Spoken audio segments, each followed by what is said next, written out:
আজ আমরা চলে এসেছি আলমডাঙ্গা পুরাতন মোটরসাইকেল হাটে।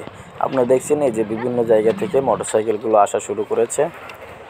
এখানে অনেক কোয়ালিটির মোটরসাইকেল আসতেছে। এখন দুপুর 2টা মতো বাজে। মোটামুটি বেচাকেনা শুরুর দিকে বা এখন শুরু হতে যাচ্ছে। অনেকেই আছেন যে আমার মতো ভুল করে সকাল সকাল চলে আসেন। তো আসলে একটা কথা বলে রাখি, এখানে দুপুর 2টার আগে বেচাকেনা শুরু হয় না, দুপুরের পরেই বেচাকেনাটা শুরু হয়।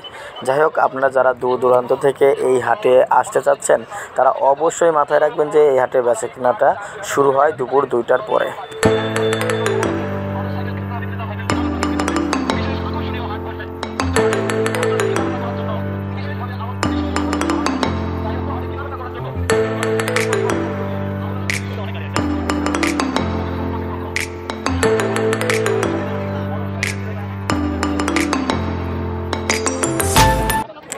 এখন বিকাল 4টা মতো বাজে।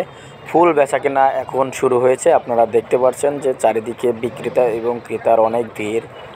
তো এখানে আপনার পছন্দ মতো যে কোনো বাইক আপনারা কিনতে পারবেন।